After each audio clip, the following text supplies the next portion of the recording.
Mitchell. Is Mr. Watts coming? No, he's not on this committee. Oh, Okay, it is 5:02, and I am going to call the to order this meeting of the Budget and Finance Committee. What do we call the Finance Committee? Finance and Budget Committee. Finance and Budget Committee of the Children's Services Council of Leon County. I am looking for an agenda. And I know it is. The first item is, Hold on one second, Mr. Mitchell. oh, well, okay. Let me mute on the YouTube channel. That's what I didn't do. Perfect. Now we're ready to go, so we don't get reverb. don't we have the executive committee and the No, finance committee the same day? No, we did one time. I knew I was crazy. That's all. we did it. We have done that before. Yeah. Do we have an executive committee? Did you find it? See, Executive committee is scheduled, and I will get that for you when this meeting. okay, so I've called the meeting to order. If we could, call the roll. Sika, is that? Yes, I'll call the roll. All right. Treasurer Mitchell. Here. Councilmember Jones. Yes. Councilmember Johnson. Here. And Councilmember Ham. Here. Item, Mr. Chair, you have a form. thank you so much, Sika. Item 3 is the approval of the agenda. If I could get a motion. So moved. Second. I have a motion and a second. Without objection, show the agenda approved as has been published. Item 4 is a public comment. Is there any? We have none. Very good. Okay. Item 5 is a review of. I know I saw him when he came in. There's just not a lot of room here, so you just want to. At the last full meeting, there was some conversation about the insurance. Specific to it was the question was about health insurance, which I was under the impression that Sika received health insurance through the state, and everyone else got it through the county. I had been corrected. So really, Brown and Brown doesn't do our insurance. That is all set, and there's no up and down on that. But I do think it was appropriate at the same time that we're going to be talking about that we look at sort of all of our insurance contracts, so that we know what to anticipate as we are putting our budget together for the upcoming year. So I appreciate you being here, Greg. Absolutely. Thank you. And was hoping at least you could kind of walk us through. Absolutely. Yeah. Yep, so I thought I'd do, I created a handout, just a one pager for everyone, so it's not totally in depth, it's a high level overview of the effective dates, the carriers and the coverages that we currently have in place. So if you want to refer to that, I'm just going to start from the top and work our way down. I'll go through the coverages, and I think I also give you an idea just from a budgetary standpoint.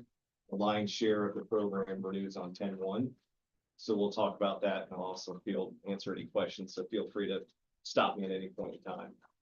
So at the very top, we just actually renewed February 21st. We have a policy with auto owners. You'll see Southern Owners is one of their writing companies. So that's the premises liability and also the business personal property. That just renewed, and we have $1 million per occurrence on the general liability, with $4 million in the general aggregate. So if you think about that as a bank account for any general liability claims from a premises standpoint, we have up to $1 million for any one claim. We've got $4 million sitting in that account in the event that we have multiple claims. It's what we call first dollar coverage, so there's no deductible on that. And then since we don't own the buildings and the offices that we're leasing, we do have business personal property, which would think of that as your furniture, fixtures, the items inside of the building. So if we picked it up, turn it upside down and shook it out, everything that would fall out would be our PPP. So of course you can see the premium that's associated with that policy. Like I said, it just renewed in February. And then the balance of the program renews on 10/1. So if you're looking at the second line item down, that's the general liability, and that's with our trust, the Pidgeot Trust. That renews on 10/1, and we have 1 million per occurrence. And there's no aggregate on that program, so if we have multiple claims, it's not gonna erode a general aggregate, it's gonna be basically an unlimited pot. That again is a zero deductible retention program. They're pushing. Right. Could I ask, before we get too far down the road from the premises liability, do we have to name the properties that we have under coverage on that? Where I'm going is, we know we've got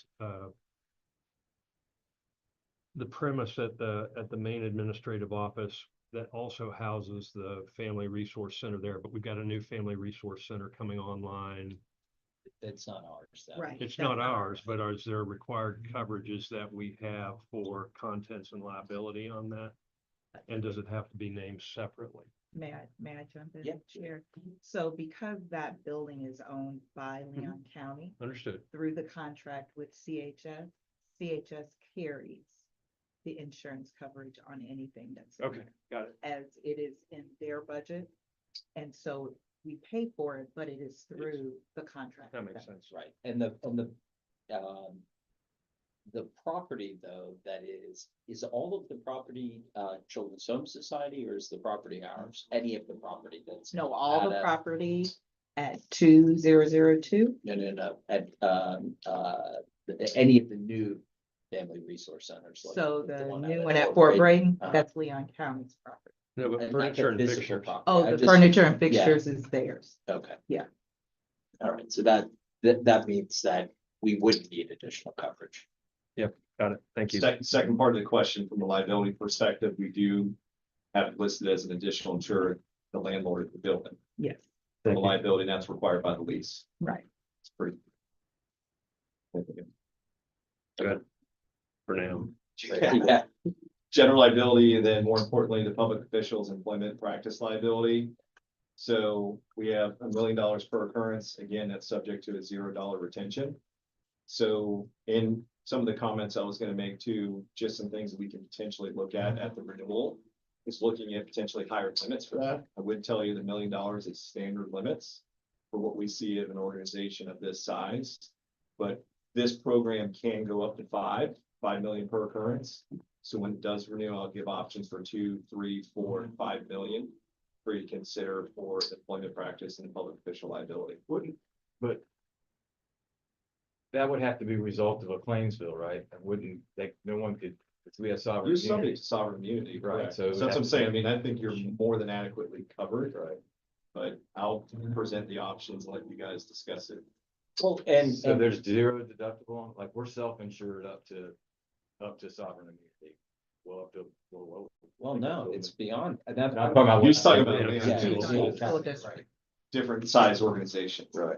But So there's a zero deductible on, Right. on Zika?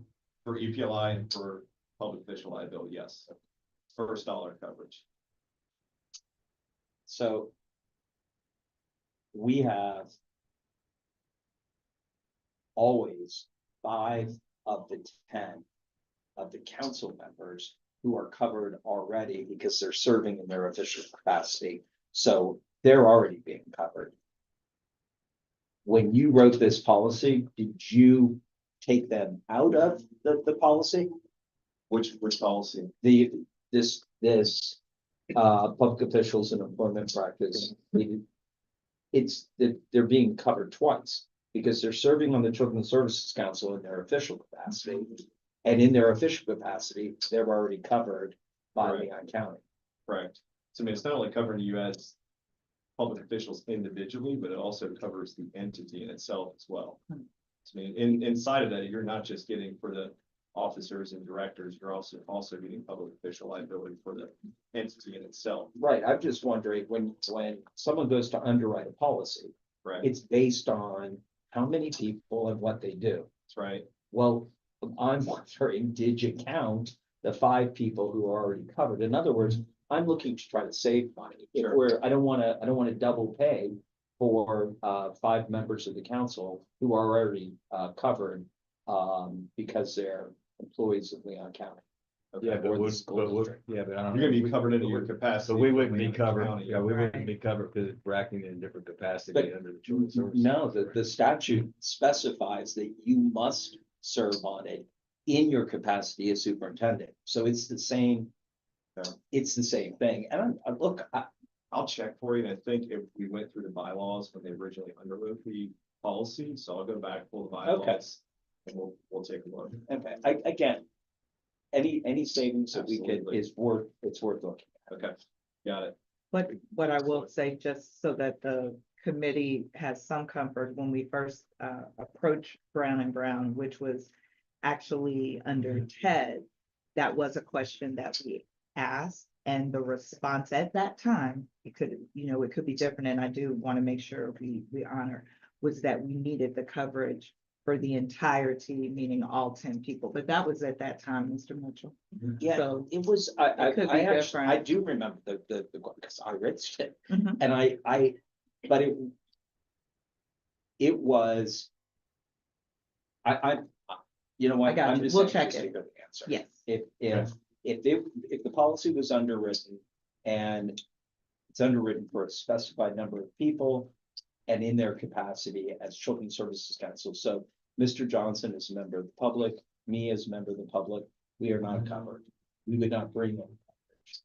This, the school board member or superintendent or a circuit judge, they are covered. So, and the statute specifies that. I'll check for you. Okay, there's no other questions under that. We'll move to the next line item, which is the hired non-owned auto liability. So even though you don't own a vehicle under this entity, you still have some exposure, whether you're hiring, leasing, borrowing, or someone is on behalf of in their scope of employment. You have that non-owned exposure. So we have the coverage built in there, and that's up to $1 million of coverage as well, which is standard coverage limits, and that's a $600 premium that is subject to a $2,500 deductible.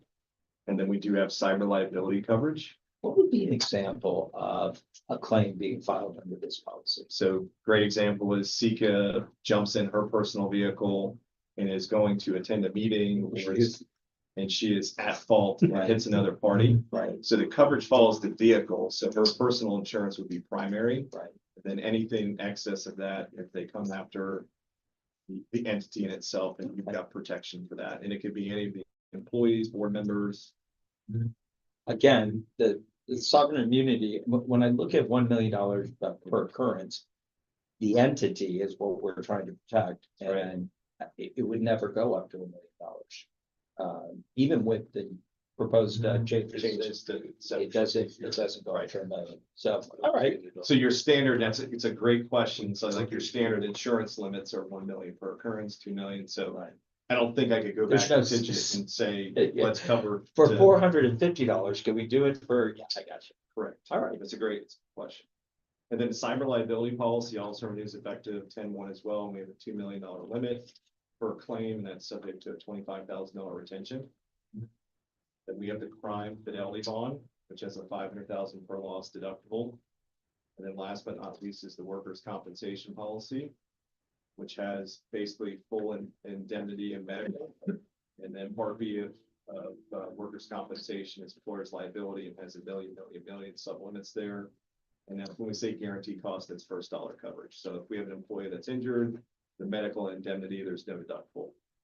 No, and it may not be covered by insurance. When we dealt with the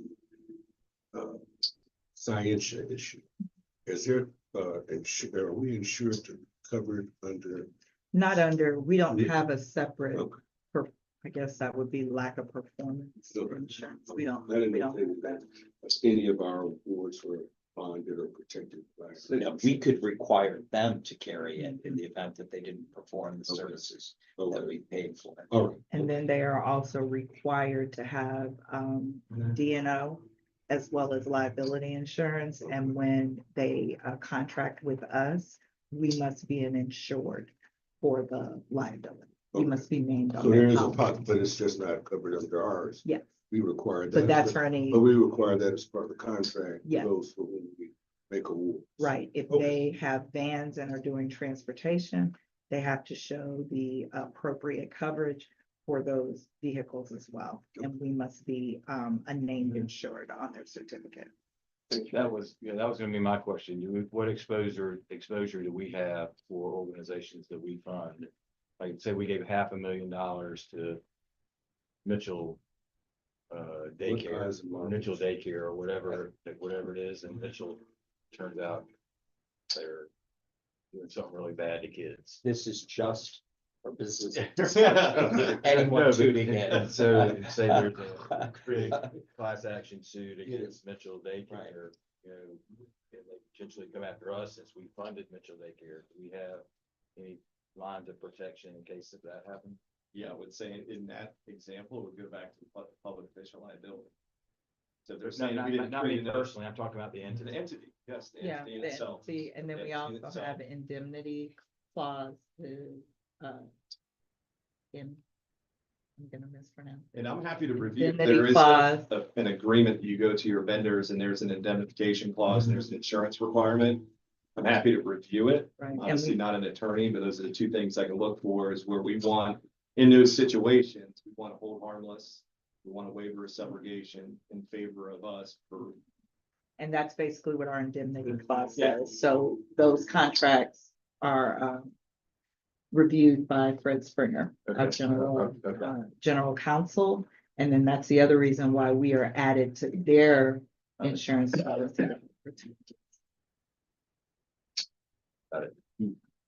interrogation room. I feel I'm getting a pump, like a saline solution. We don't know what that is. Okay. We are So gonna any take the questions third- on the summary? This is just a very, very high level. So when the renewal does come up, we'll put together a proposal that has a lot more details. Okay, So here now, what in our. Here's this thing.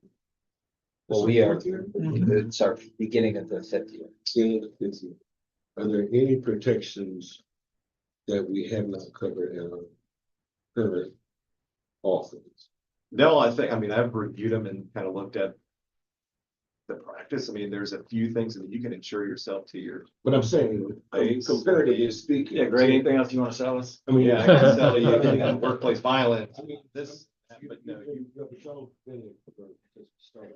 we'll say this is our third year, we're going on Right. our fourth and I year. just Fourth wanna make year, sure that yeah, we going have the on same fourth year. level of protections that Sure. children's services kind of, there's nothing that we. There's no glaring gaps in coverage from that standpoint. I mean, you've got a very comprehensive program from a liability standpoint, public official liability, the auto. So, you know, you have employment practice, workers' compensation, I mean, you have kind of run the gamut from that standpoint. So I feel comfortable with what we have. The only thing I would say, like, there are ancillary coverages like a workplace violence, it'd be like an active shooter or something like that, but I think the exposure that is, I mean, that we you have. give a moment, she can snap. She's in camouflage. I'm like, Right. So. You can't hide behind the ropes. So, but no, I think you have a very comprehensive package in this. We start looking, and this is a good opportunity as we start looking 3 to 4 months out from the renewal. What are the expectations that you guys can kind of budget for? So if we had a lot of property or we had those type of things, that's where we're seeing a lot of pain. But in the casualty side of the business, I would tell you, like, we're gonna push for flat It's a reduction. and potentially a reduction. But I would say from a budgetary standpoint, I would say just to be conservative, Big 5. 5% increase, something like that. But conservatively speaking, like, we're pushing for a flat to slightly down renewal. Well, the scope and scale of the contracts that we've let out into the service providers has increased extensively over the last year. So to the extent you need to press in and understand any exposures that might impact the limits that we would need related to that additional contract letting. And then the other thing to me that needs a fresh set of eyes is our retention levels. Okay. They look like retention levels that you'd have on a startup org, you know, first dollar coverage for general liability and public officers with the kind of cash balances that we have. I wouldn't be looking to spend it on self-insurance, but at least if we could get some break that we could make an assessment on retention levels, it would seem to make sense so that we could understand the risk return on that. Sure. That's absolutely, we can do that. We'll quote some retentions for you to see where the balance of premium and see if it makes sense. Obviously, if it takes it to 25 grand, you get a $100 or $500 savings then, but we can look at it. Yeah, I mean, I know. Again, it's a small amount of money. Originally, this was, I was thinking that you did all of the employees, benefit package, which you don't. So it was gonna be even a Okay. bigger number, but I do know that when it comes to our workers' comp. If our workers' comp went up 5%, we would be the only business in Florida going up. I mean, that's one thing I cover. I mean, I, Well, you know, the rates Every are statutory, so single the rates are coming down. yes, So You're you're gonna gonna, see a little bit of rate. you'll be increase telling us around the that same before it thing, comes. that upon renewal, That's whether right. it's flat, Oh, you're right. flat or decrease. this will be going down. Workers' compensation. It's going down. No, it should be going down every year. Listen, I was there when it was going up. What every about year. property insurance? Property No. insurance is starting to come down. So on the commercial side of things, Really? property insurance is starting to come down. Now, it depends if it's catastrophic prone, coastal property and you still have open and pending claims. That is a different story, but we are starting on the commercial side, we are starting to see rate relief. Now, I don't know how long it's gonna last. But the balance of all the reinsurance treaties, they start on January 1st, they're 4/1, Yeah, 6/1, we won't, 7/1. we won't, because last year So- we experienced a flood and a tornado. So. Depends on how the House bill that passed today, well, it won't pass, so your rates will continue to come down. This is very helpful, this really was. Yeah, thank you. Sure. Are Thank there you, any Greg. other Anything else? questions? We're good. Okay, good. You Thank said you, the guys. healthcare insurance is over 500. Healthcare insurance is the same as the state through CHP, Okay. so it's direct Direct with CHP. through CHP, Is everybody on CHP or? everybody. Okay.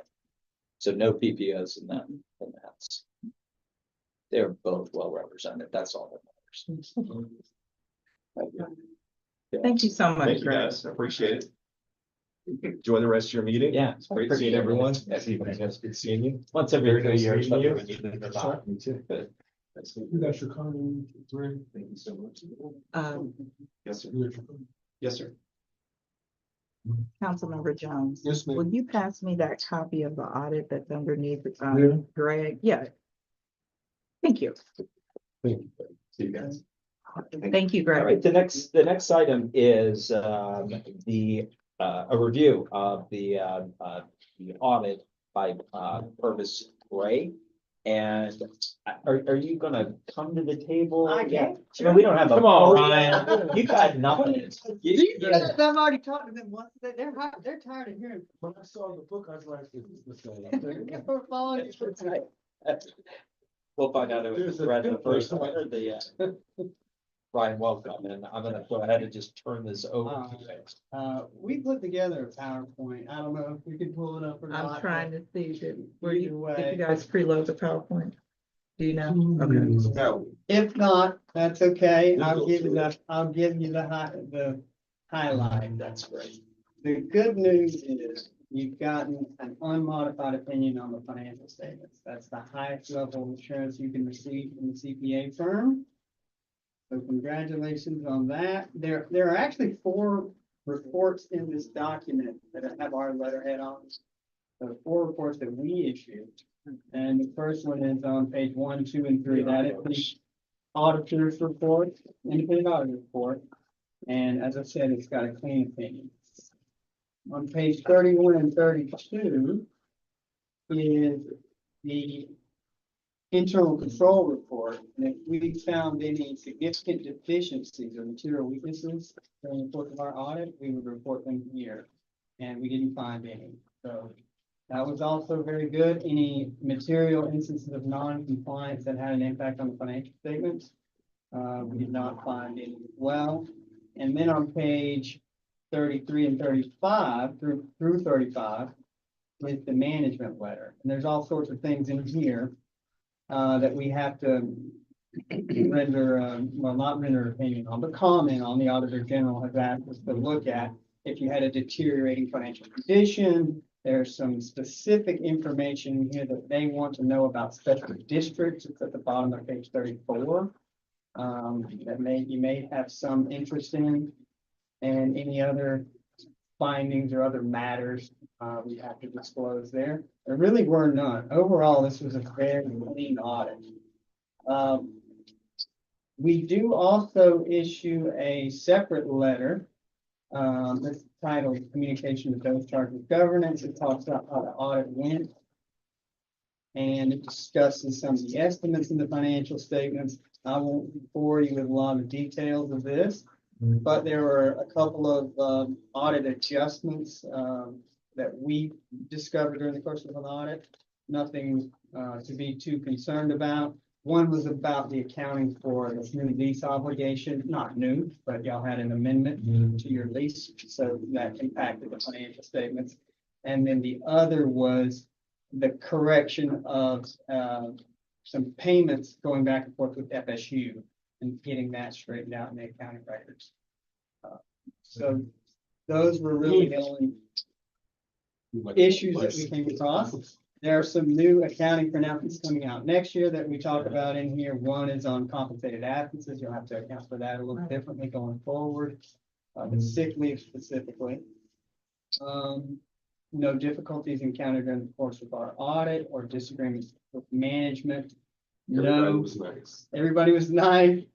There were no, we're not aware of any consultations that management had with other auditors in terms of their audit opinion or anything that we were doing. Y'all did, and you may recall that you did invest in new investments, which are in here. There's new note disclosures in here about your investments with F class, and that generated close to 400,000 of investment income. So that was good. We did add some disclosure about the assignment of fund balance now that you have funded those amounts specifically within your investment accounts for catastrophes and contingencies. So that was new. What page are you on? Right? You on page? The disclosures are on page 19. Yeah, it's in page 19. If you want to see these disclosures about F class. You're saying we generated $400,000 of Investment interest income Yes. in a year? Yep, and that was up from 183,000 in the prior year, so it's about a $290,000 increase. There was a reason Interest that rates. we decided to move money out of the bank account that had a 0.00001% return, and we did enjoy the benefit of interest rates going up dramatically, which means that as interest rates come down, the income will not. How much do you mind me calling, how much we had invested in this? Actually, Dina can, remember that we said that we kind of push money in tranches. So we were not fully invested with all of our funds for that, for the whole year. We have one account that's sort of I'll call it a cash account. It's where, where money will go to John. He can pay the vendors that pay the bills. That which we're not using is now in FL class. And that's how That's great. it's unbelievable. Especially I thought he was- when you compare it to what we were getting. I was like, wow, Yeah. that's pretty cool. Don't expect it. We can get to be shirts. at that We rate. get shirts and caps now.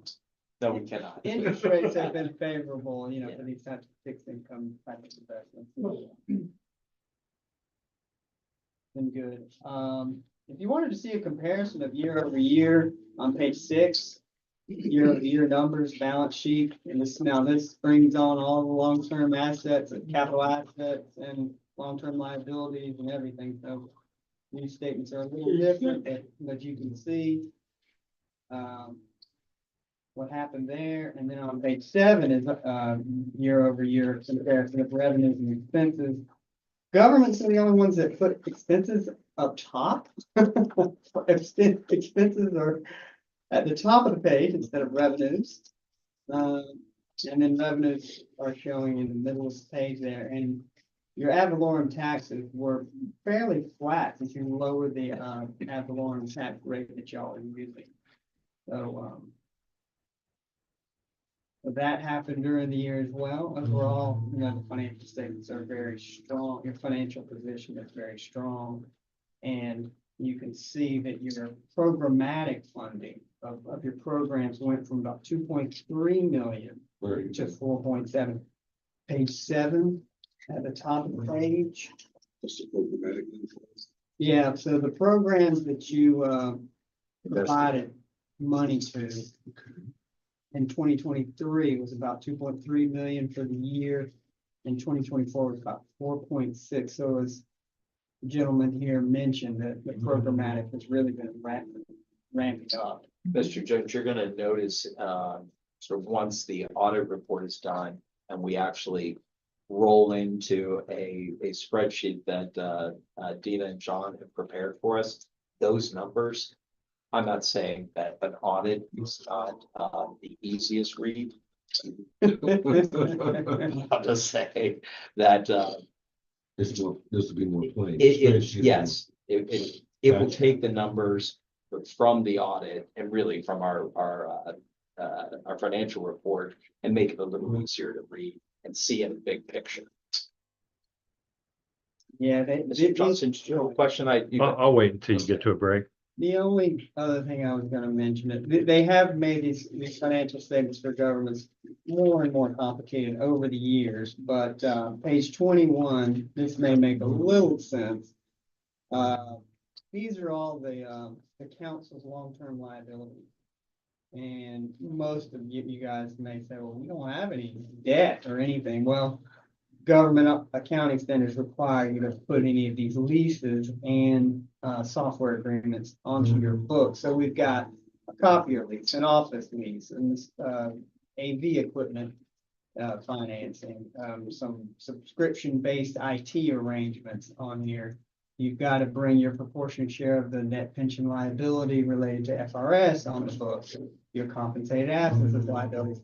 So you do have about $1.2 million of liability, long-term liabilities out there, based on the requirements of GASB. So when I looked at this, I was struggling with it, not on everything other than the lease, I understood. When we signed the lease, because when government signed a lease, not that I'm expecting that we would break it, but there is an out clause for all governments. We sort of had to front load our lease because they wanted some sort of assurance that the landlord did. So we front loaded it. Why would it remain a liability when we can get out at any time we want at this point? Yeah. That they did, and GASB did say there's this clause in every lease agreement, but that does not absolve you from recording it on the books. If it's a long-term lease, like you have a term of what, 5 years or so, or where it is. So if you are to cancel it, then we'll reverse this liability. Okay, Yeah, so it's there, just it's there. say It's in the, it's on the book, it's in the notes. Just to make sure everybody's aware of it, I guess.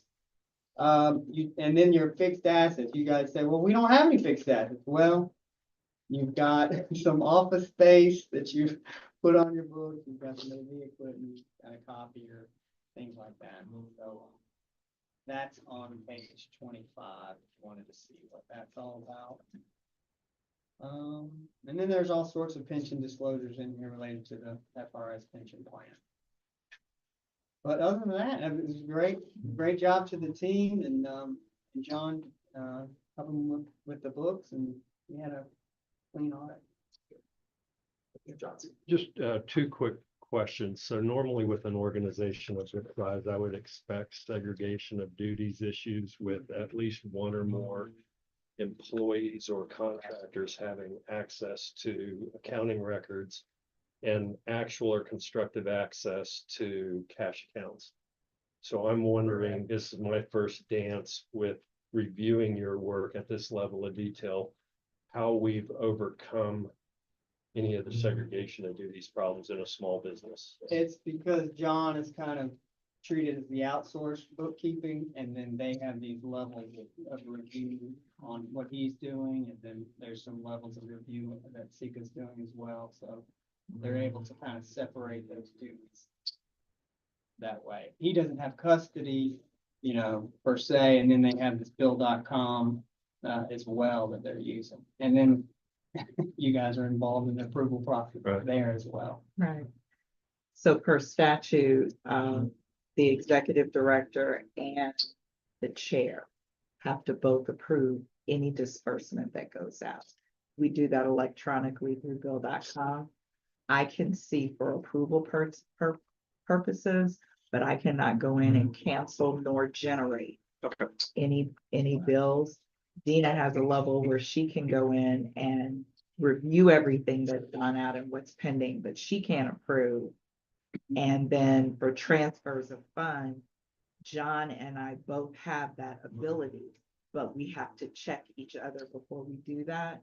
And with our main bank accounts at Prime Meridian, it is in their policy, and we have signed off on that I have to approve anything that he does. So I feel like sometimes we're going round and around, but it keeps us very well covered for segregation of duties.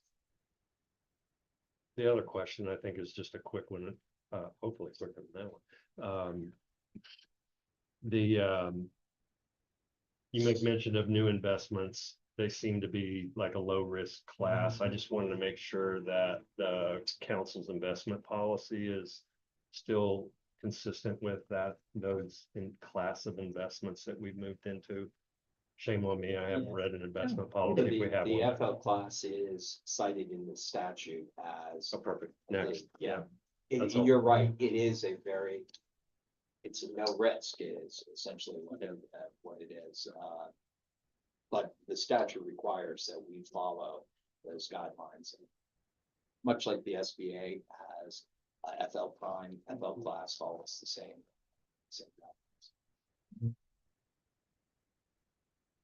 guidelines. I'm curious about something. I got, because you had to keep reminding me to answer the questions. I didn't answer the questions, not because I was ignoring it, just I didn't know how to answer. They're reasonable questions, like what safeguards? How do you know that it's all going right? I don't know it's going right. I have no idea. The nice thing is I trust Mr. Grayson, I trust Sika, I trust the chair, but I have no assurances. And this sort of gets to Brent's first question, organizations this size. I don't want to like shut the process down because we're over analyzing ourselves and over protecting ourselves. But are there any recommendations that you would have for an organization like a Children's Services Council to put protections in place that wouldn't slow the process down, but would add assurances to the process? If you're, as the treasurer, you're not getting monthly financial reports, maybe they need to attach the bank rec and maybe a bank statement as well, so you can kind of see, yes, this is how much about, there might be some outstanding checks, right? DIT. But if you're not getting the monthly financials, or they're not complete, like let's just say there's just here's a revenue and here's expense, you don't see the full picture, then that's a red flag that you've got a problem. And that happens, like when somebody gets behind 3 or 4 or 5 months, oh, I'm working on it, and then they give you something that's makes no sense and it's not complete, there's not a balance sheet, an income statement. That's when you should know that you need to start looking closer, asking more questions and start pressing. Because that's what we found when there's been a big problem. The good thing is that we've not experienced that at all. So anybody watching, much like the Mitchell Child Care Center, this is not a problem. I just didn't have an answer to the question. Yeah. Because of that, though, Dina and Mr. Grace and I all had a kind of a good, healthy conversation about seeing the statements, and it's of all the things, the only thing I don't see. So it's really easy, the way they present it to me on a monthly basis. I can look, and it's sort of a safeguard for whoever the chair is and whoever the executive director is. But also for Mr. Gray, I mean, like everybody is covered, so. Yeah. All right, that's, so other than that, there's nothing. Yeah, I mean, I know you review the credit card statements, that's a great control. Right. That's another area that's subject to problems. Right. So y'all already kind of got that. Okay. Squared away, and then this whole bill.com thing is great control as well. The chair kind of knows what's being paid and going out. And y'all got the $10,000 approval. Sequel, I was like, well, that seems kind of low. And Sequel's like, no, I don't want any higher. $10,000, anything above it. And you brought that up, and we kind of dug in more, and we did not find any problems. So that was good. We feel very comfortable with how they're operating. Just the only comment, one, I think it's great that the review came out so positively. The FSU double payment, no one ever brought that up, so. Yeah, I mean, if you're going to double pay anyone, I'm glad it's my university, but what happened and how did that happen? okay. There's a convoluted story. It's a there. convoluted story, but the long or the short of it is, they had given, so we had, partnership with WFSU. Right. And a partnership with Rebound and Recovery. But FSU only has one, W-9 federal ID number that both of them use. Bill.com only allows you to have one federal ID number per one entity. So inadvertently, when we set up the payment for Rebound and Recovery, it went to WFSU. WFSU deposited it some kind of way.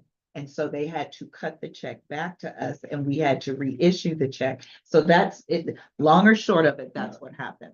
Their accounting person just sent it through. I noticed that it was mentioned, but I was Yeah. like, I don't know. So that's what happened. We found out after the fact that you can have different vendors with the same ID number, because FSU now has 3.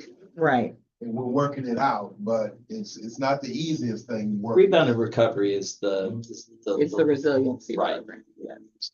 Okay. So we had payments going out to both, and yes, I'm like, what happened here? So do we have a payment going out to WFSU? We did when we did the backpack program. This was way at the beginning of the year. So we had a backpack program. They were the ones that were in there. So when Rebound and Recovery did their bill.com, they used the same EIN number. But when the check was cut, it went to WFSU instead of Rebound and Recovery, because bill.com recognized the EIN and it went that way. Yeah. And since that time, there's now a new something with the student center and how they get it. So we figured it out. I think one of the issues was, one of the payments was electronic, and it went in somebody's account. We don't, since they got 3 different places at FSU that's getting money, we send a check. So the check goes to you if it's for you. So we're Versus, trying to not have ACH. confusion. So I just want to go back. WFSU, I know the Rebound and Recovery. That's the little hot Second chocolate summer. thing, right? Second summer, the council approved for us to do their summer reading program. And that reading program is a backpack program that went out to every entering kindergartner in the public school that year. And and FSU so- did that? WFSU, yeah, they do lots of educational things. That's Yeah. why I would, Mhm. good, Yeah. okay. That's what that was. Thank you. I couldn't, of course I couldn't It's amazing what you recall. You would think after this many years, I couldn't recall it, but yeah, that's what that was. So recently we have, and I don't know if this issue has been resolved, the construction, grant that we gave. This is the program, what's the name of the program? Community carpentry, Oh, USA. Yeah, community Mhm. carpentry. So at one of our board meetings, a member of the council, well, we gave a small grant to an organization. That organization, don't think that this has changed, perhaps I'm wrong, but that organization did not perform the work that they were supposed to perform. It was a small grant, but nonetheless, it's a grant. They received money to perform services they didn't perform. The staff at CSC rightfully went after them. It's like, what gives? You were supposed to do these things and report back to us. You're not reporting back to us. And then began to ghost the CSC and not respond to emails or phone calls. I think I have this mostly right. At the same time, or later, this same organization applied for a grant from the city. I think it's the city, but another government organization to essentially do exactly what they told us they would do for us. And they got the money. Ever the sleuths, the CSC was like, this looks very familiar. We're going to track them down and we're going to go to where they're supposed to be, doing the services. So I have two questions, and I'm not really sure what the outcome was, but we'll find out eventually here. And we'll get our money back. That I'm certain of. We will get our money back, just like that $60,000. Well, I will tell you, I will do everything in my power to get that money back. So here's my question to you. When organizations like the CSC, the city of Tallahassee, it could also be the school board, are funding similar programs or identical programs. Maybe they're doing, the same thing, but for a different group. So that's up and up. Maybe they're not. Maybe they're doing the same thing. They're submitting identical receipts to the city of Tallahassee or Leon County or school district as they're submitting to us. How do governments make sure they're actually getting what they pay for and not and the vendor isn't double dipping? You have to be in contact with the city, hey, we've got this program, you have to be, we're in line on this and who's doing what, and hey, share, these are the people we're working with. You're not also working with this person, and are they doing this? It would have to be open. Have you seen language, knowing that there's no way we can, cover everyone, right? But have you seen language that you could recommend or suggest to us that we could put in a contract with with someone who got a grant from us that says, by signing this, you are telling us you are not receiving money from any other entity to perform these services? Yeah. Just, I haven't personally seen that, but I'm sure it's awesome. I mean, we have supplementation language in the contract, but I know exactly what Mr. Mitchell is, yeah. what his concern is, and to your point, Ryan, we do communicate with the city of Tallahassee. In some cases, so we're, okay. So I don't have a problem, I don't have a problem just saying what, Right. okay. So with US Carpentry or Carpentry USA, They did, they received the SIPS grant, and I will tell you, we were notified that there were some issues in the public domain. So there were private people who were concerned about what this person did in their private business. We followed up on that as much as we could. But unfortunately, they passed muster of our application. So we could not just pull it back because somebody said you did whatever. We didn't have any real proof. In that case, there was insurance that they needed to get, because they have, even our SIPS applicants have to show the insurance, and we have to be an insurer. And we were told that there was a 4-month period to try to get this insurance. Now, we just heard from our insurance agent. We know it doesn't take 4 months to just get a liability insurance. And then we had the weather issues. And so we were told at the final reporting that we need more time to do the program. And we had 2 SIPS recipients that said that to us. At that time, my direction was, well, we need to get the money back, and then you can come to the council and you can ask for an extension. With one of them, we've been in communication for them to pay that money back. With this other one, Carpentry USA, to Mr. Mitchell's point, they did go ghost. Until I picked up the phone and got a response and, basically said, this is what's going to happen if you do not communicate with us about what's going on. So as CSC Leon team does, we take a team approach. And so we happen to know when certain things will happen, and we'll make in-person contact. We've also contacted the city to let them know what we have experienced. And so my guidance was, if you don't want this brought up, you've seen what happens, then we need to talk about it. So with that, I am much of Mr. Mitchell's opinion. There will be some resolution, whatever that resolution is, up to and including legal action. And then, of course, with legal action, you have to disclose that on any application. Even with the city, you have to disclose that there's legal action. So I wish there was something we could have done, but of course, we have now even shored up SIPs even more for that situation. That being said, to be in business for 4 years and to only have those two,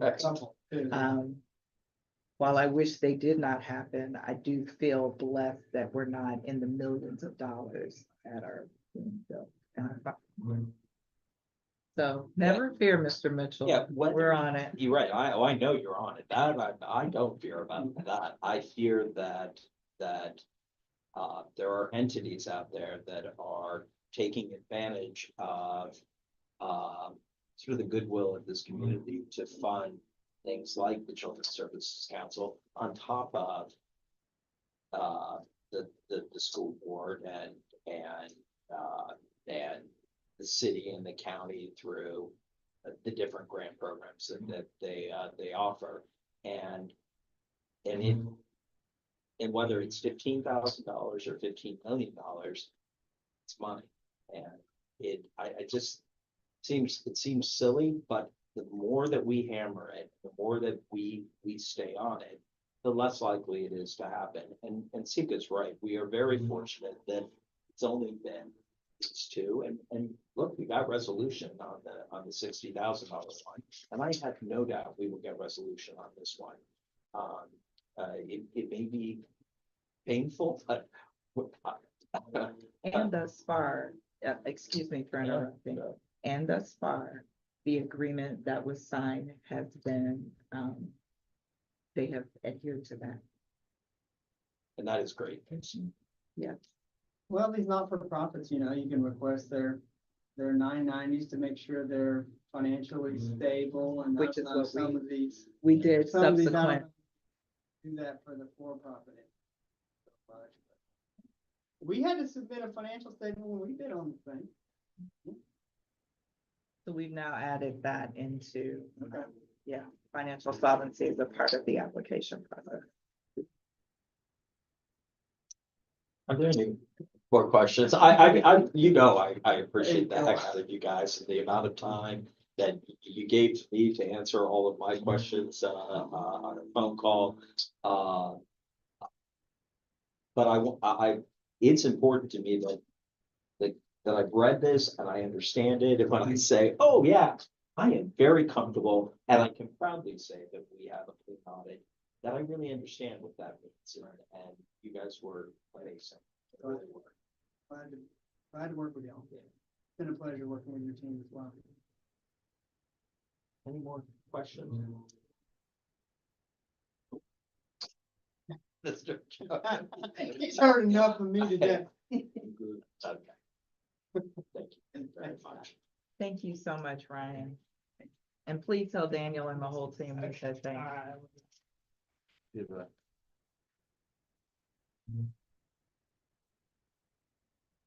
Okay, this is where it gets really exciting. Mr. Jones, if you like that, wait till you see the next one. The review of the financial reports. So. You're gonna pass something out. So, Okay. John's gonna review the financial. Okay, yeah, we're just gonna do this quickly before we jump into. Okay. Yeah. And just, we put February in here because you can see January and February, so that's why we didn't put January. Okay. Oh. So if you have questions, now it's a good time to ask John. I'm sorry, I don't have it in front of me. Here, but you I'm can have it. prepared to, it's in our, it's in the usual format. We have a balance sheet at February 28th. All right. You see that our cash position at that time was $15,000. 15 million. Thank you. And it was short. There's not a problem with the audit. We're just Right. missing 14,985,000, but it's nothing. We got the receivable from Scientia. A couple payments have been made. While you're on that subject, has there been any late payments, anything they're keeping consistent with the agreement? they made? So their agreement was as of January 1st. Mhm. We received January 1st, and usually a few days before the first of the month, we get the notice that it's coming in. So two payments on time. January, February, and March. And March, yeah. Yeah, So and now they're- 3 payments. And they're paying through bill.com on the same day, the 3rd or the 4th of every month. Every month. And we get an email that says it's coming tomorrow. Yeah. All right, So far, so good. so that's good. Prepaid rent, we got some things in here that are, audit adjustments where they're telling us to book these things and security deposit. Okay. Accounts payable, I'm working on this. We had that, Mr. Johnson, we had that negative accounts payable at the time. One of the things was at 200,000, and I've got one other thing to work out, but I'm working with it.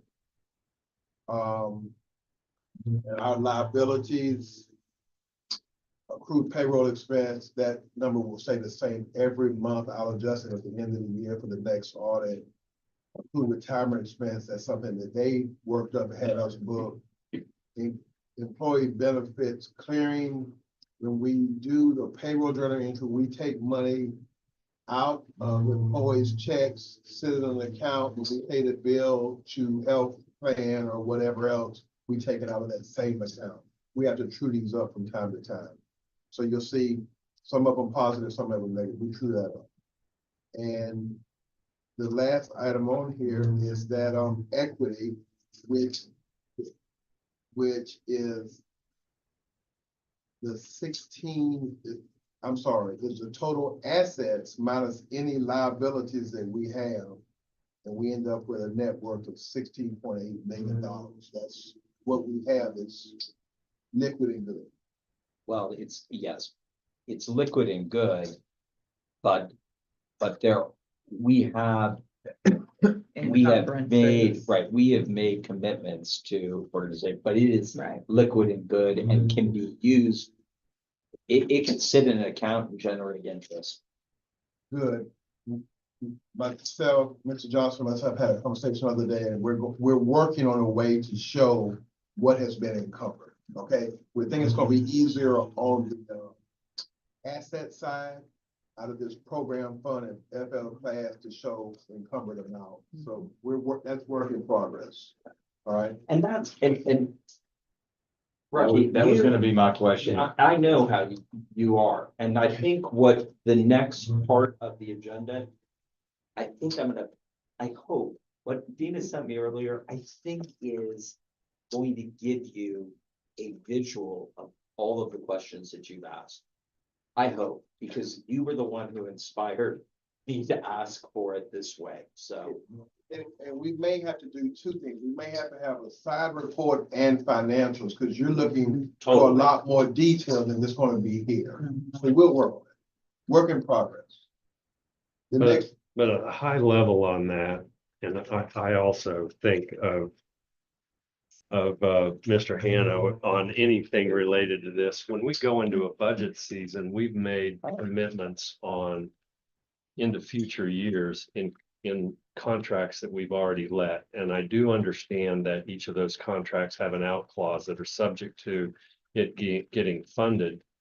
But it certainly is something that we need to see as council members to know, well, if we plan to honor previous contractual commitments, then we've already done, X million of that. So we're really talking about something less than what that full,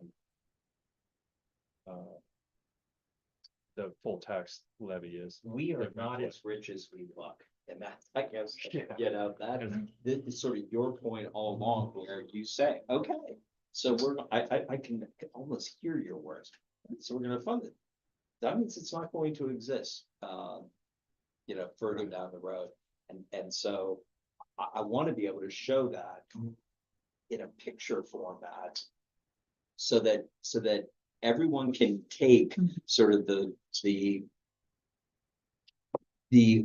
fiscally principled words of Mr. Hanna and see it in real life on a spreadsheet. Well, it's like your mortgage. Every year you book what that mortgage is gonna cost for those 12 months, not the total amount that's gonna cost over 30 years. So it's really hard to keep track of from year to year. This is what we have committed to the Children's Services Council for the Family Resource Center. This is what we have committed to Rebound and Recovery. This is what we have committed to Healthy Start. This is what we have, and then add all that up. And oh, by the way, we brought in 7 million. We have 5 million committed, so it leaves us $2 million. Instead of $4.2 million to Healthy Start over, by the way, it's over 2.5 year period of time. It's over 18 months or 30 months. that's fine, G.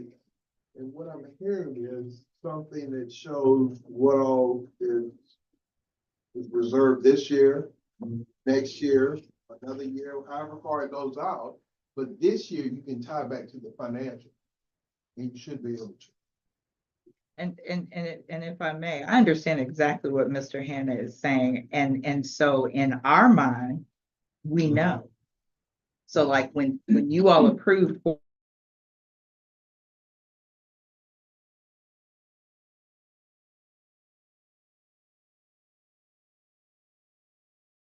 everything that the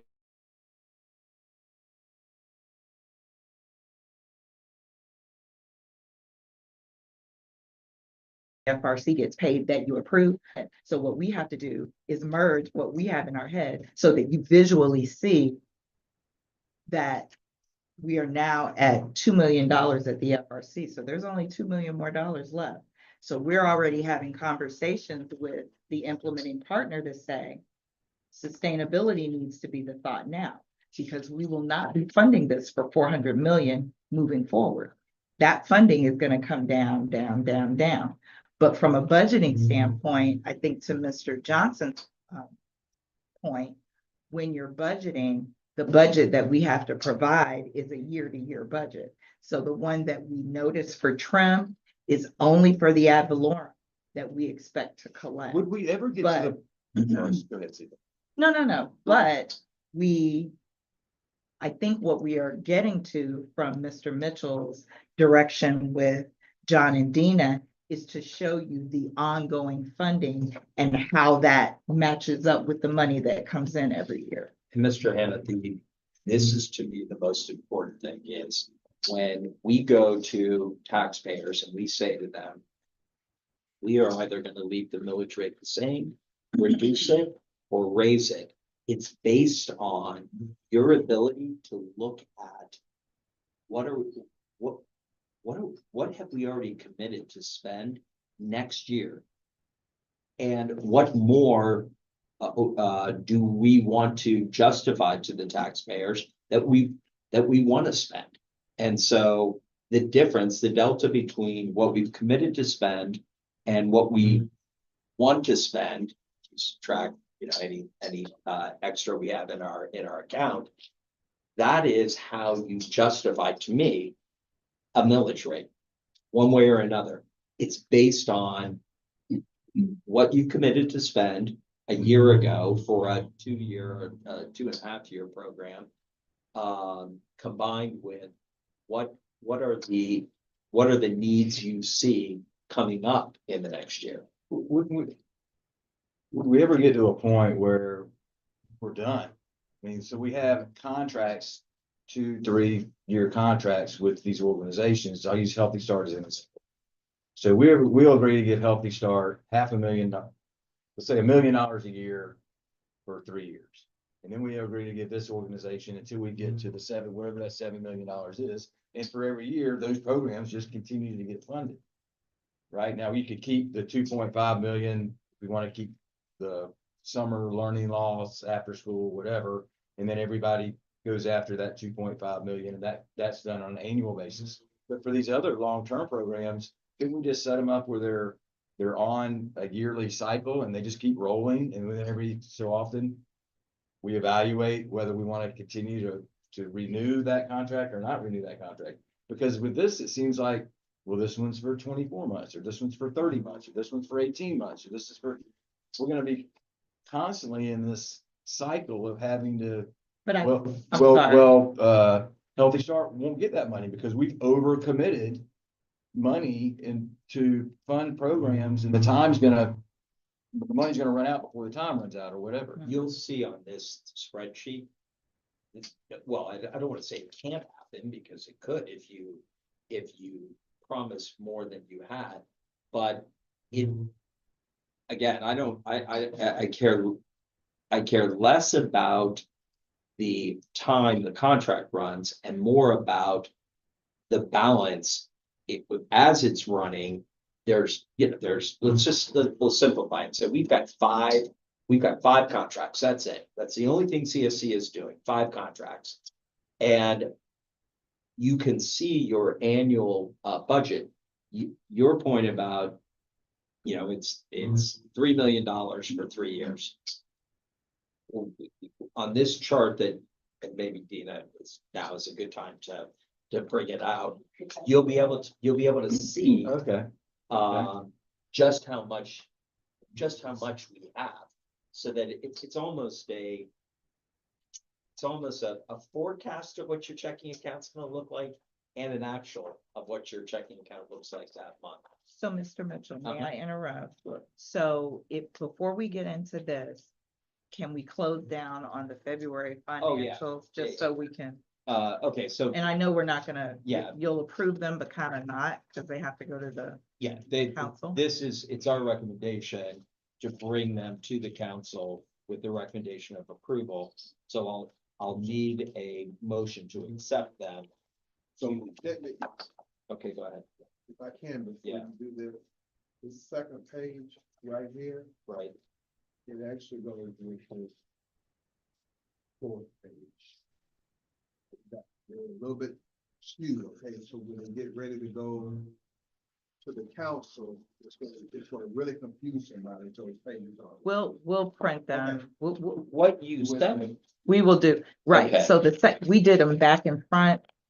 uh, They really should go across this way, so we're gonna figure out how to when print you them. look, what you sent me looked normal. Yeah. You're saying when you print that. Okay, it must have Put them all printed, together. it printed funky. Okay. Okay, Okay. sorry, not funky. I did. It printed, I apologize. I had to go to a Title I committee meeting.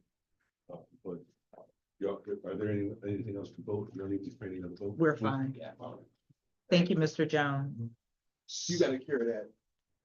There was a motion that I was He moved. interrupting. Right, Y'all good? Still good, we have a Okay. quorum. okay. So I have a motion by Mr. Jones. Why don't we scrap that motion as, yeah. We have January and February's financials that will come to the full council. And we need a recommendation from the finance committee to bring them forward. Are there any questions, more questions for John on the January and February financials? Mr. Mitchell, no questions. I just wanted to make a comment that when Mr. Grayson and I spoke, I also mentioned that we're still not where I think we need to be on identifying variances in the financials, so that I committed to work with them further on identifying dollar amounts and potential percentages that would need to have staff or John's explanations on them, so that, you know, you could spend forever trying to find the needle in the haystack. Right. The needle ought to be poking us when, as finance committee members and council members, about variances. So let me ask you this, yeah, one, I think it's a good point you raised. Two, the fact that the two of you have been talking and working together gives me a great deal of comfort. Do you both feel like you're getting to a finish line where that needle will poke us in the, If it needs to, I mean, if the needle, I mean, it's just coming up with, it may move. What I'm is just it? saying, we need to put a line in the sand and say it's, you know, $50,000 or 10% or something needs an explanation, a brief if there's explanation. that variance? If there's that variance, so that we can be brought into focus. I don't know, I'm just using that as a hypothetical. I don't know yet. And not only over, under as well. Yeah. So, everything. Yeah, and we're prepared. I am leaning on you two That's fine. to determine what is that threshold. And we're trying But to as come far up- as explaining it, Right, that- we're trying to come up with that. We're also trying to come up, or collectively as this body, what actually should come to the finance committee and what should go to to the council. It may need to be different. You all are down in the weeds. I don't know that they need to, but that's not a me answer. That's you all tell me. So let me throw this out to the two members of the committee that are here. If anyone at this table is uncomfortable or believes that something needs to go forward, there's a reason that we've pulled the financial reports off of the consent agenda. That's the time to speak. So no matter what we do, the financials are going to be brought forward. They may be brought forward with some points that need to be made by members of the finance committee or not. If it's, you know, and I like the idea of coming up with whatever seems like a reasonable amount, dollar amount and percentage amount above and below. And we raise it here. And by the way, if three of the four of us say, well, it's not a problem, no, that sounds perfectly reasonable, and one of us says, it's not reasonable to me, and I just want my other, council members to hear it. Well, it's not on the consent agenda, so they don't have to move to remove it. It just, they raise the point, and the other six members can vote accordingly. I would just say, for example, I look on compensation and employee benefit that says we budgeted 656,200. Is that the full 12-month budget, or is that only the pro rata? That's the full 12. Okay. So that's a big deal to me, because I started looking at that and go, well, is that a pro rata budget for just the months presented, or is that the full 12 months? Yeah. Because how could we be that far under budget? And I'm like, but so 40%, but I can do the math from there. I just sitting there going, yeah, we're 5 months in, so we should be closer to 50. But we lost a team member. Yeah, So that- some of that that, would be your- so that would your be the number. explanation. That would So be that's the why number. for me, I just need to know what is the What's the threshold threshold? above or below, because of course we can explain it, and absolutely, the council should be able to see what that explanation is. So we lost a team member, Okay, we'll work on it. not lost in, so in that, Please. I'm ready to make a motion to recommend to move this to the full council Right, and recommend to accept. second. Good, I have a motion and a second, without objection, show January and February's financials approved and ready for recommendation on the board. now if you want to go to this, or would you like to just go ahead? The budget amendment is pretty quick. It's Oh, really yeah, just moving the money from contracting into the, so if we could do that, then Yes, you can let's come go back to this. That's, Okay. so, item A is the budget amendment. So Gina's gonna hand you what I emailed earlier, and really, council members, this is just, and we do this every year if we need to. This just shows you where our budget, approved budget was in the first column, and we like to do the percentages there, where our actual budget is, and we're 5 months in, and then a proposed budget amendment.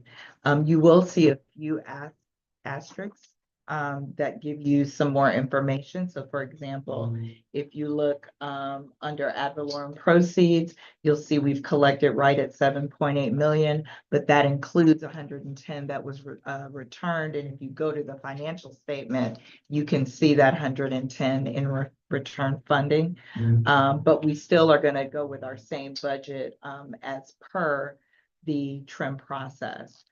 If you look at reserve funds, you'll see that we're over, actually, we're at 853,000. So that includes the interest accrued through 3/12. And our interest is a little bit higher. I did leave that number there because it just didn't make sense to try to estimate what that interest was going to be. So just But real that was quickly, okay. that second large column that says FY 2025 actual budget, it's just actual. It's just the right? actuals, yes. That's Budget where I was shouldn't be losing my there. mind a I'm little so bit when I sorry. was glancing at that, because Actual. the first large column is what the council approved and Right. was submitted. And then the next large column is what the year-to-date actual is. Through In the February, red all the Yes. way, yeah, those numbers, okay. and then the last column would be any proposed revisions. So that's there. The biggest revision would be in compensation and employee benefits. So you'll see now we're moving to 6 FTEs. What we did was for the contracted services. So if you go to contracted services, you'll see previously it was a total of 294 with contract staffing services at 199. You, Wait. So I see the compensation. I see employee compensation below that contracted services, but I'm confused by 199 is what is at your discretion. right. Okay, all right, So accounting services is delineated. right.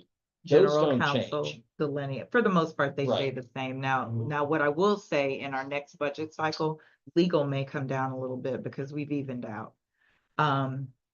So the contract staff services is 199, which is at the discretion for contracting. So Right. that's Holly, that's our data person. And with the approval of the position, you allowed me to move money from there so that I could hire the ASC. Right. which I did, but I only moved for half a year because it didn't make sense to move all of it and we were only gonna have half of it. So you will see that went from 199 to 155. So you moved 31,000 in compensation from 656 to 697, and you moved Mm-mm. what? I moved 40, 199 minus 155, 44. You moved, Yeah, you moved 44,000. The part that's confusing is the, 41, I'm sorry. You increased compensation by 41,000 and you decreased contracted services by 40. Okay. Because remember now, I also had to take any benefits out of this contracted as well. Correct. So that's why you'll see the compensation increase isn't as high because that 44 broke down into the employer paid compensation. but the total amount. The total amount that we are paying this person is coming out, everything is coming out of the 199, So next year's budget, you're gonna see a reduction right? By For the- whatever the 80 exactly, something for the thousand entire dollars. year. Okay. This year, I just did it for half a year. Right, Okay. which makes sense. Because there's only half the year left. There you go. And so really, that is the main budget amendment. And even though you approved that position, you'll see some other notes here where if you go down to the rent under occupancy, that does include 13,000, which is paid back into that from the FRC, from that contract. But the main piece was moving the money from the contracted position to the compensation. All of the programming stayed the same. Sika, just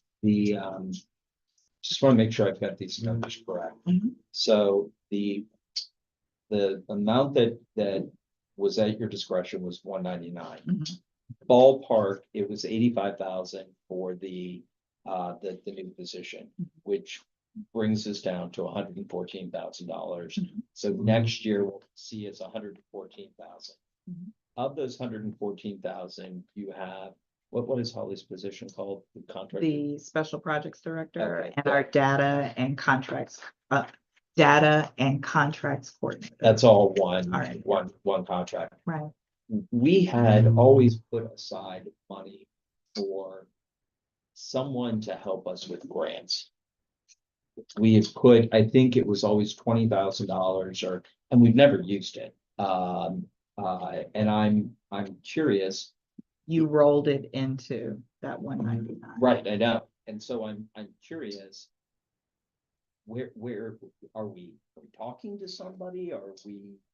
Are we exploring the possibility of? I am just gonna be 100% honest with you. I have not had time to explore that. But the money is still there. So at the end of the year, there will be, I think the number was 20,000. This was surprising. It was bad. Yeah. 25. Yeah, it was 20. We took Okay. 5 out and did that. I'm just trying to keep track of the numbers. I'm not, it'd be great if grant opportunities exist for things like a CSC. I think they do, but I'm not saying go spend it. I'm just saying we're accounting for it in Yeah. that money. It's Okay, okay. great. That's really the change.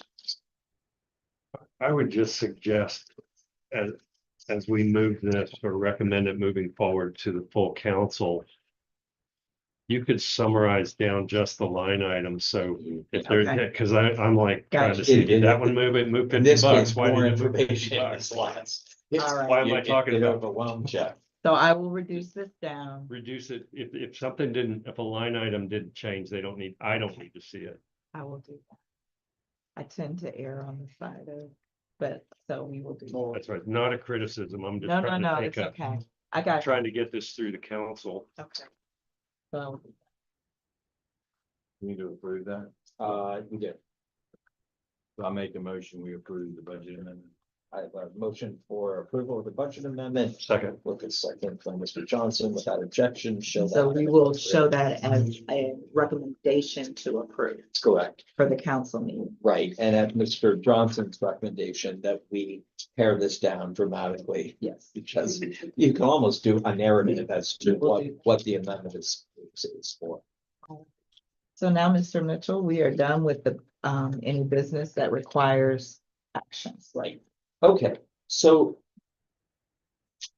But the action in this case is brain power. There has been a lot of talk about, I hate the term because it's overused, moving the needle.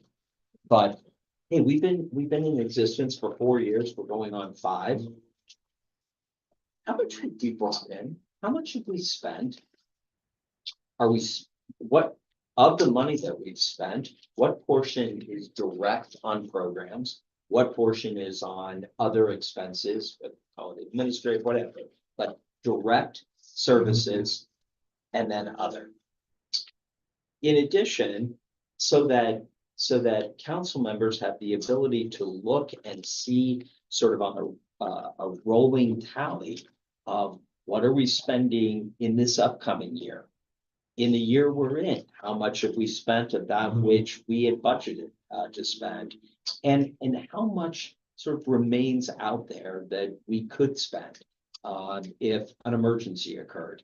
I don't want to use emergency in terms of the emergency for the emergency funds. I mean, some great idea came about and somebody wanted to bring it to the council, it qualified and the council wanted to vote for it.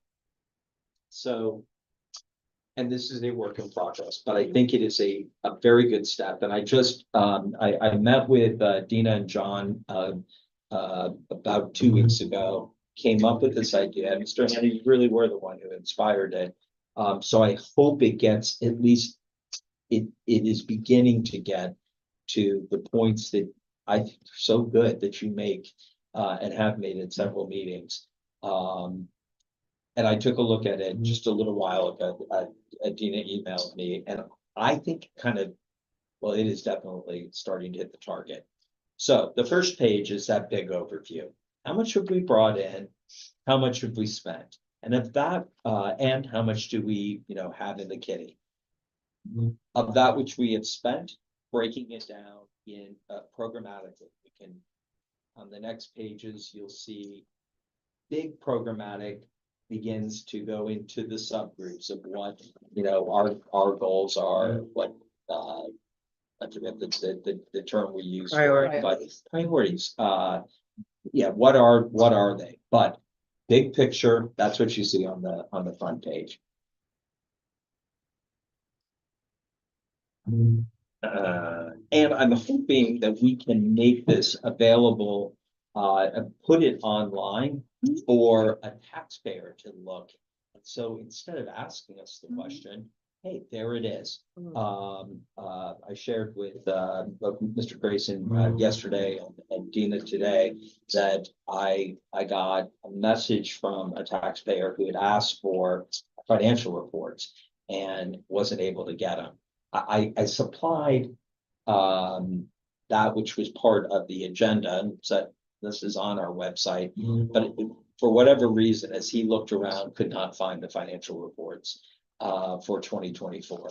I'm like, okay, well, here they are, right? We want to be as transparent as possible. We want people to see where their money has been spent. I think it'll get them much more comfortable with who the Children's Services Council is, what we're doing, and what we've achieved up to this point. So I told you that it's the big bucket of programs, and then we break it down, by how much have we spent in each one of the categories.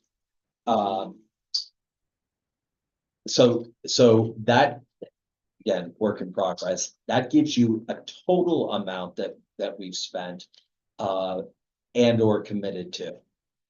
The next phase of this is the phase, Mr. Hanna, so you'll be able to see on a spreadsheet the current fiscal year we're in out as far as any program has been committed dollars to. So, and again, that rolling tally.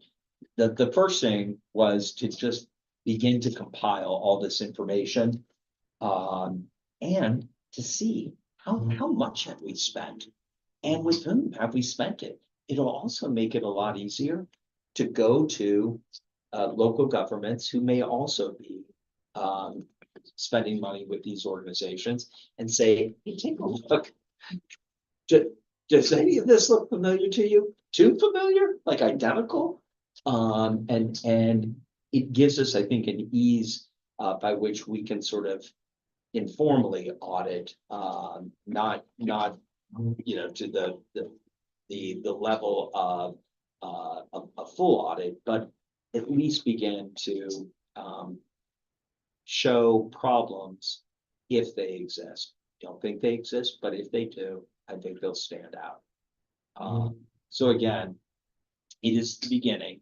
The next meeting that we have, I hope you're gonna have a lot more, because between now and that next meeting, we need to begin to start to put together a budget so that we can justify a millage rate of 0 or a millage rate of 0.5 mils, or anywhere in between. But I don't think it's fair to ask a member of the council to vote on a millage rate. We don't know how much money we have and how much money we really need. So may I Sure. don't know if it's a question or what the next phase is, I think. So, Mr. Johnson was not with us, but when we first, started looking at our budget, you probably don't remember, but we did a spending plan starting in 22, so it was 21, 22, and forecasting out, and I think it went to 26, because that's where I believe if we can take this and transpose it into that spending plan, I believe that will give Mr. Hannah what he needs to be able to make that decision, as well as the council. So what we did, But that spending plan was based on categories. no, but what I'm saying is we flip it and we do it the way that you are asking us to Okay, do it. So right. you have given us the new foundation for how that is done. And so it now will break down according to years.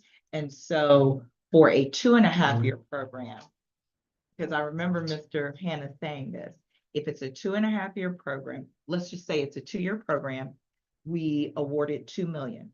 So ideally, that's $1 million in year 1, $1 million in year 2. Right. So we would take that and spread it across the spending plan. So we started doing that, but it was done by priorities, not the way that you have directed us to do that. Right. So maybe the next iteration would be to take your direction here and do it across the years. So then when we're looking at the formulation of the budget for next fiscal year, we have the total numbers, because that's what we were doing, the total numbers at the top, the year number there, then the breakdowns go all the way down, so that we can now see that you awarded Healthy Start over a 2.5-year period.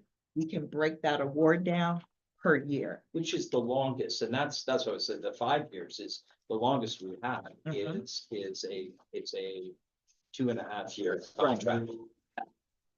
That, so that again, it's in two different buckets, Mhm, programmatic mhm. and other, And operation, or whatever, just whatever you want to call it, it's other. I don't want people to think, it's programmatic. I got It's you. that I bucket, understand. and that's the bucket that we can change.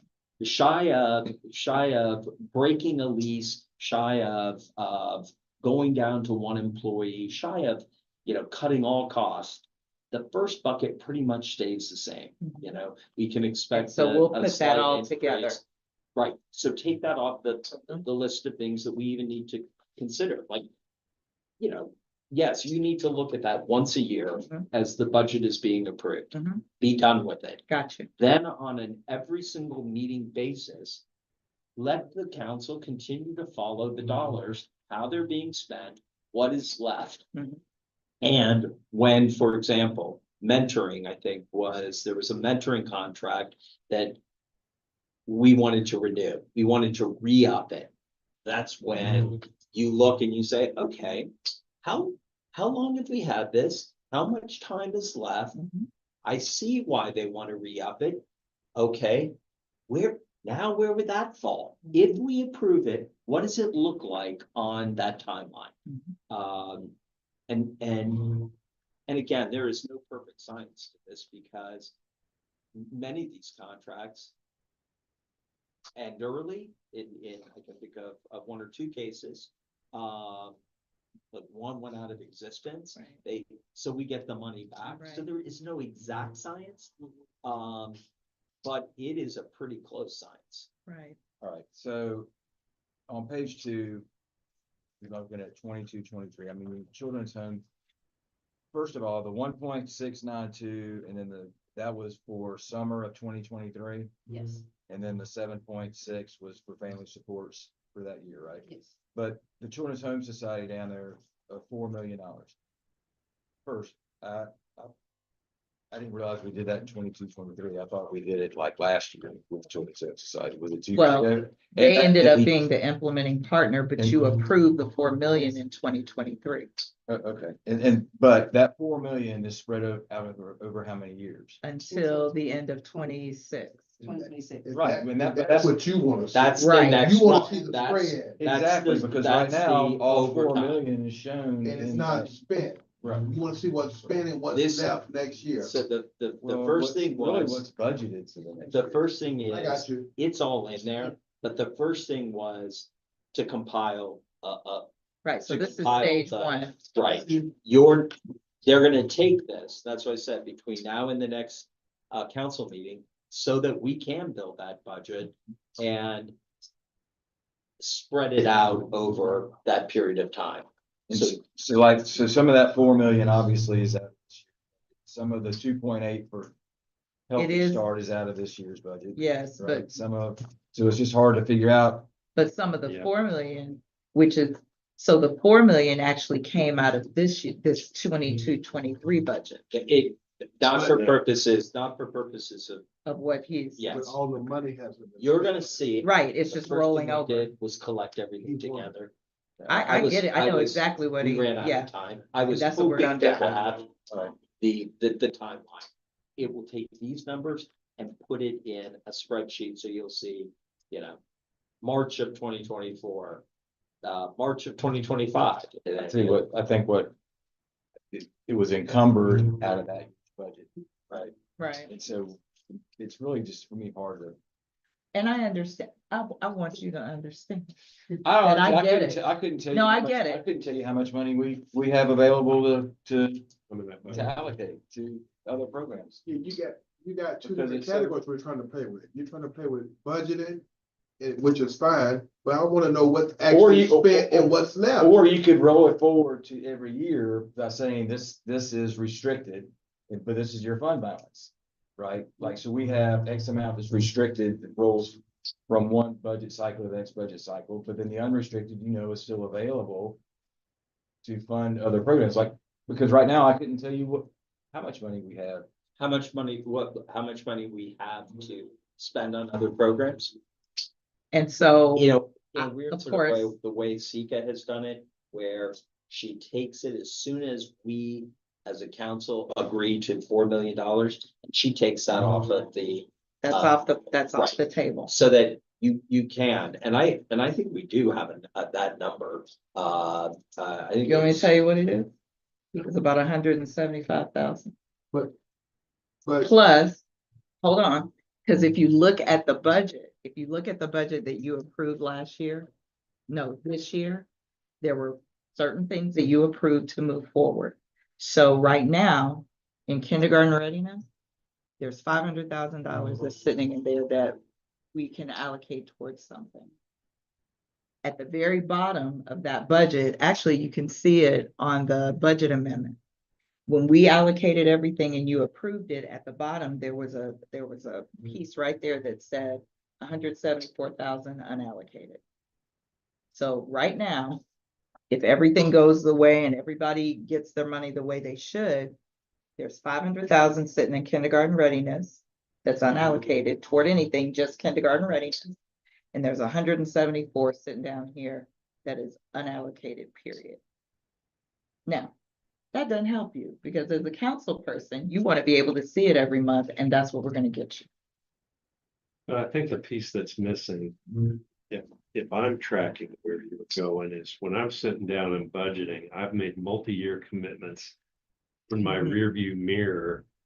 What percentage, what dollar amounts, like when we're sitting down looking at the 25-26 budget, what have we already committed to Children's Home Society in that And the upcoming answer year? is nothing. I understand so that you need we to be have able to see that. out in our contract, but we've got contractual commitments that if we elect, we have to fund it, we've made a commitment. I think what she's saying is, she's saying nothing because she took that $4 million all out of. Put that it one- in and all put out it of away. 1 year. But So that's that- not the way, that's not I- the way we would look at it, because that's when the council said pull $4 million off, but you hadn't had, we didn't have the first contract then.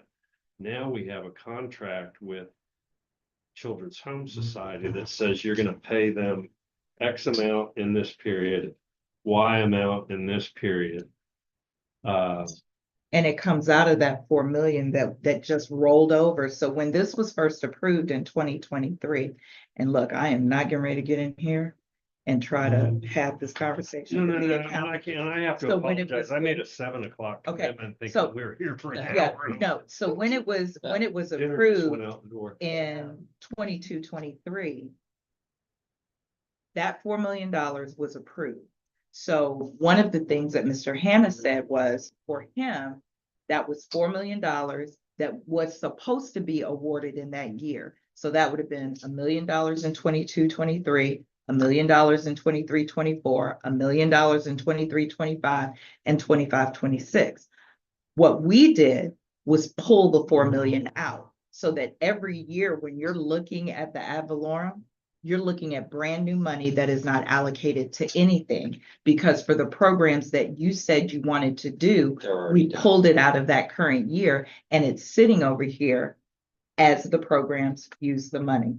But that is not how, And That- what you want to see, if we're telling you there's $16 million in the bank, what's gonna be used this year, what's gonna be used next year, and what's uncommitted.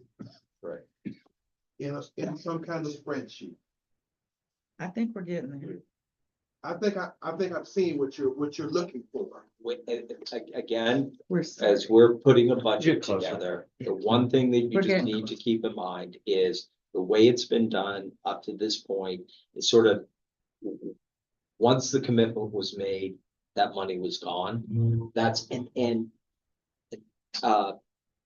it, that had less to do, Rocky, with what you asked, and more to do with what Commissioner Cummings was asking is, okay, so if we get $8 million in taxes this year, how much do we have to be spent? It was more of a checking So, account. so here's how, so at the end of the year, the school district rolls forward a fund balance, right? Say we have a $20 million fund balance. Right. Well, of that, some's restricted and some's unrestricted. Mhm. Restricted would be the $4 million that we have already committed to Children's Home Society. So let's say of that 20 million, 10 million is restricted, but 10's unrestricted. That 10, along with unrestricted, along with any revenue we generate for that year, becomes our Right, total amount of money, right? Yes. And what Sika has done is essentially do that for you, without showing you the numbers. It just was, you don't have that. What we're going to do is we're going to continue to do that, but we're also going to put it Show it on. to you. So you don't have to guess. but I also, and I think it was based on a comment you made at Go to your meeting dinner, before Dave. last. We're not Yeah, voting on go anything ahead. We don't else. have Yeah. anything else to vote on. I understand, but I made a commitment here too. Good. Well, we can, I want to make sure that you know what has been spent Mhm. on programs up to this point. So going back to that comment I made about the term moving the needle. We spent a lot of money. We now know what we spent the money on. And we're gonna be able to combine this with results. And then it tells the story of what did the taxpayers of Leon County get for their money? And where was it spent? And we got good results. Where was it spent? We got average results. And where do we need to make sure we don't spend any more because we weren't getting any results? And there's some community metrics that are missing from this that aren't just dollar value, dollar Yeah. invested or applied. Yeah. That we need to. Not All right. So this is step one. Step two will look more like a calendar. Yeah. Thank you, staff. Thank you very much for. We're, Sure. That may be the most annoying thing I have ever, I feel I feel like I'm in an ICU. We'll be back in our space. They're almost done, but and then we had 2 tiles missing. It just wasn't safe. Right. So, if you'll look at your agenda, and I think we've got member comments, and Yes. then next meeting date, which I think we've made. Do we have our many next comments, meeting? And Scheduling one for me. for May. Yeah, Okay, so we'll I- get that to you. I don't even think she sent me dates for it, but anyhow, so we, the next meeting agenda is essentially going to be this plus, and we are going to, we now have the 2 buckets, so we can, it'll be real easy to do sort of the administrative cost or the other bucket. And then we'll begin to put together, a budget for that's more programmatic, centric that we can begin to discuss. When are we having the So powwow? you will- The, because we've got Ally that's new to the council. Yeah, strategic planning. I have a meeting with, Chair Jones to Okay. talk about when Because that, to schedule that. that's gonna try, I mean, us putting together a budget is silly at this point because we don't know what, Well, but for trim purposes, really, I know. so we when have we to. do this, but you just put it all in programs and you can decide the programs at a later Yeah, time. but that's not, I mean, I get it. right. Yeah, so we'll try and move that through. Thank But you. what I can tell you is it's all new money. Yes, I know. Brand new Well, money. not the administrative stuff. Not the other administrative, stuff, but the right. programmatic funding would be uncommitted. Right. Yeah. For next year. Okay. No member comments, a motion to adjourn, by Mr. Johnson, So moved. second by Diana, 6:50. without Thank objection, I thank you. Yeah.